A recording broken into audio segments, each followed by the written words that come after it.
Mystery adventure. English summary story. Jennifer checked the waiting room clock. It was almost 8:30 p.m., and Dr. Gibson's room still had its lights on. Feeling worried about being late, she wondered why he was taking so long. Thursdays were always busy, but tonight seemed even busier. Hurrying, she stored away the newspapers and hung up her white coat. Just as she was turning off the lights, the doorbell rang. Anxious about another patient at that hour, she rushed to open it. She found a man outside, Richard, with his hands in his pockets. Despite her surprise, he asked to come in and swiftly entered without waiting for permission. Jennifer, though usually happy to see Richard, was concerned about the timing. She explained she was meeting her friend for dinner and hesitated, noticing Richard seemed tired and worried. Before she could ask, Dr. Gibson called from his room, inquiring if it was another patient. Jennifer clarified it was just her brother, Richard. She turned back to Richard, asking what was wrong. He mentioned trouble at work, losing his job after an argument with his boss. Frustrated with his actions, Jennifer asked if money was the issue, offering him £20. Despite her frustration, she couldn't refuse her brother. She handed him the money, reminding him to pay her back next week. Richard thanked her, mentioning it was for a special someone. With a promise to return the money, he hurried off, leaving Jennifer to search for her friend in the bustling Maxim's restaurant, filled with people from various places. Claire usually sat by the window at the restaurant, but tonight that area was full because of a party. Jennifer found Claire behind her and apologized for being late, explaining her busy day, including Richard asking for money. They sat at an empty table, ordered, and heard a cheer from the party beside the window. An older man in a gray suit stood up, talked for a bit, and then everyone toasted a young girl's birthday. Despite the celebration, the girl seemed unhappy. When they sang, "Happy Birthday," she didn't smile. Suddenly, there was a loud crash. The man in the gray suit was injured, bleeding, and some glasses were broken. Jennifer, a nurse, and Claire rushed to help. The man was bleeding from a deep cut on his face. They tried to control the bleeding with a towel. Jennifer realized he needed urgent medical help. They decided to take him to the hospital, using Claire's car. They managed to get him into the car, and Jennifer sat with him, continuing to apply pressure to his wound. The man asked where they were taking him, but Jennifer advised him to stay calm and not speak. Jennifer reassured the man that he needed medical help and they were close to the hospital. But when he heard the word hospital, he became upset, insisting he didn't need it and demanded to go home. He questioned Jennifer's identity as a nurse and resisted going to the hospital, fearing they'd keep him due to his heart condition, which could affect an important meeting. Despite his protests, they arrived at the hospital where a nurse took charge. The man, still agitated, said something angry to the nurse but eventually went inside with her. Jennifer and Claire left, remarking about the man's difficult nature and how some people don't express gratitude. Upon returning to the restaurant, they found a police car with its lights on. Attempting to enter, they were stopped by a policeman who asked them to wait. Claire mentioned they had ordered dinner and hadn't eaten yet. The policeman seemed occupied, observing activity inside the restaurant. Eventually, two policemen escorted a young girl from the birthday party out and drove away swiftly. Jennifer and Claire were surprised and exchanged glances. They tried to re-enter the closed restaurant but were halted by the policeman. Feeling less hungry and disheartened, they headed toward Claire's car. Claire attempted to lighten the mood by recalling a jingle for Maxim's on TV. But Jennifer wasn't in the mood for merriment. Tired and wanting a quiet evening, she declined Claire's offer to go to another restaurant and decided to walk home. As they parted ways, Jennifer couldn't shake off her worry about her brother, Richard. Despite their parents being gone and no other siblings, Jennifer, 15 years older than Richard, felt responsible for him. She thought of Richard's past troubles, his carefree attitude, and his habit of asking her for money. Seeing a jewelry shop reminded her of the expensive earrings worn by the unhappy girl from the restaurant, prompting Jennifer to wonder where she got them. She couldn't help but speculate whether the police were investigating the same thing. Jennifer had a restless night and felt tired and down when she arrived at Dr. Gibson's office. Seeing a full waiting room, she anticipated a busy day. Dr. Gibson arrived later and finished with his last patient after 3 hours. She brought him coffee, and as she turned to leave, he called her back about a phone call she missed from someone named Wendy, claiming to be a friend of her brother's. Jennifer didn't recognize the name Wendy and asked Dr. Gibson to not allow personal calls during work hours. She didn't mention her lack of familiarity with Wendy, and shortly after, Dr. Gibson bid her goodbye, leaving her alone. Arriving home, she overheard voices and found 2 men outside her door.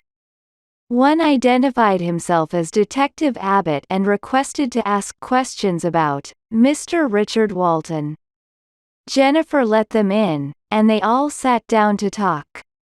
Barrett, speaking softly but with an unfriendly demeanor, questioned Jennifer about her last encounter with her brother.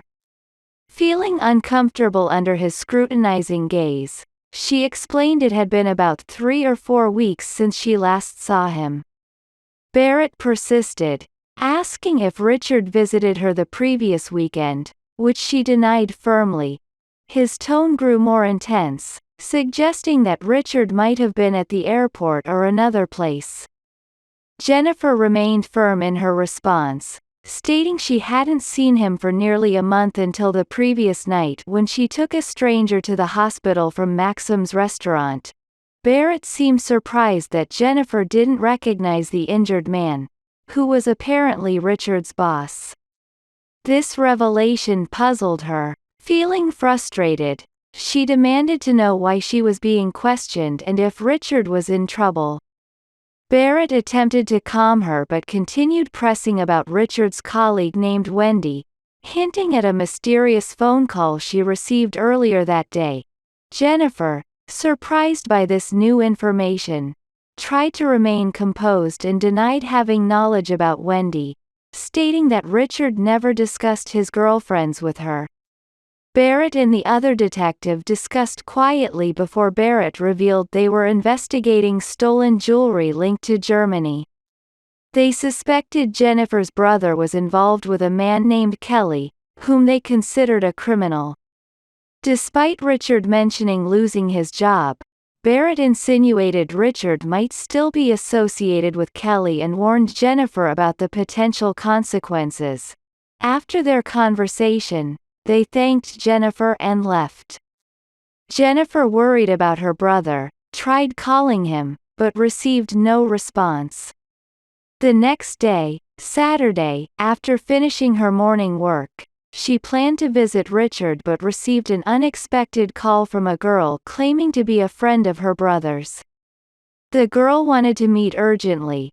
Jennifer waited at her door, surprised to see the girl from Maxim's without the gold earrings. The girl seemed equally surprised by Jennifer's reaction. The girl, Wendy, confirmed Jennifer's suspicion about her identity and Richard's girlfriend. Initially cold, Jennifer asked Wendy what she needed. Wendy hesitantly mentioned that Richard had spoken highly of Jennifer and had suggested she could seek Jennifer's help if needed. Jennifer softened a bit and encouraged Wendy to share her concerns. Wendy revealed her work for Joe Kelly, describing him as an unpleasant man she feared but depended on for a job. She explained that neither she nor Richard talked much about their work at Kelly's. Kelly dealt with various items, including cars, furniture, pictures, and jewelry, some of which Wendy suspected might be stolen. She expressed her unease but also her reluctance to lose the job because finding another wasn't easy.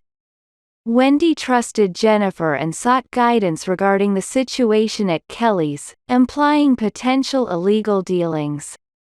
About 10 days ago, Joe Kelly, her boss, asked Wendy to go on a business trip to Germany for a day. Kelly often had these trips every few months, followed by secretive office meetings. Kelly wanted Wendy to bring back 3 small boxes resembling egg boxes from his friends in Frankfurt.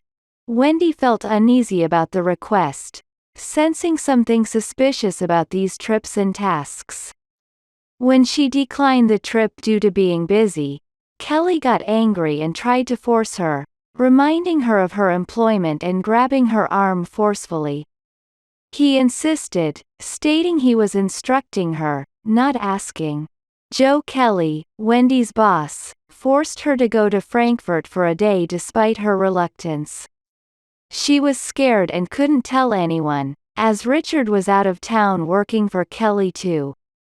On the day of the trip, waiting at the airport, Wendy was surprised to see Richard. He claimed Kelly instructed him to accompany her and watch over her during the trip. During the flight, Richard seemed unaware of Kelly's plans or the purpose of the trip. Wendy shared her suspicions about the 3 small boxes, thinking they might contain jewelry or stones, and Richard became upset, questioning why Kelly didn't handle the job himself. After arriving in Frankfurt, Wendy and Richard went to a hotel before meeting Kelly's associates. 2 men in a car picked them up and drove to a secluded house. In a dark room there, a man in a green shirt sat behind a desk with 3 boxes. Richard spoke with him in German about Kelly, and suddenly, commotion erupted outside. The man in the green shirt pulled out a gun, but before anything could happen, police stormed in and subdued him. An older police inspector arrived and addressed Wendy and Richard in English. The inspector thanked both Richard and Wendy for their help. He explained that after Richard's call from the hotel, they tracked the white Mercedes and followed it to Frankfurt. In the inspector's office, he asked for their assistance with dealing with Mr. Kelly and his associates. He wanted them to take the 3 boxes back to England without alerting Kelly about the arrest of his German connections. The inspector assured them that they need not fear as the British police would monitor Kelly's actions. Wendy found the plan risky and dangerous. Richard, despite Wendy's concerns, assured her they would carry out the plan. They returned with the boxes on a Saturday evening flight from Frankfurt and took them straight to Kelly's place. He seemed pleased and gave Wendy gold earrings for her upcoming birthday. Even though she refused, Kelly insisted she accept them, planning a party for her on Thursday. Wendy tried to decline the party, but Kelly insisted. Richard suggested she accept the earrings for now and return them later. The days after were slow, with Kelly not mentioning the Frankfurt trip again on Monday or Tuesday. During that time, Kelly stayed locked up in his office, always on the phone. There was no police presence, and nothing seemed to happen. Wendy started feeling scared on Wednesday morning. Richard showed up asking for the keys to Kelly's office, insisting it was urgent. Wendy was hesitant but eventually handed him the keys. He entered Kelly's office and soon exclaimed he found something significant. Richard showed Wendy a letter indicating that a planned event involving the eggs would happen on the 18th of April at 11 a.m. Wendy panicked upon hearing a car outside, urging Richard to leave immediately. They rushed back to her office. Richard found himself out of Kelly's employment after refusing to carry out another task. He revealed to Wendy that Kelly had not paid him, expressing concerns about the party at Maxim's that night where Wendy was expected to wear the stolen gold earrings. He warned Wendy that they shouldn't meet until after Saturday, hinting at something important happening then. Wendy was curious about the police involvement regarding the egg boxes but didn't receive any clear answers from Richard. Wendy was really scared and called Richard for help. He reassured her, saying he had a plan and told her to go to the party and not worry. However, Wendy hadn't heard from Richard since that call. After the party on Thursday, the police took her away. Wendy shared with Jennifer that it was terrible. The police took her earrings and asked her lots of questions.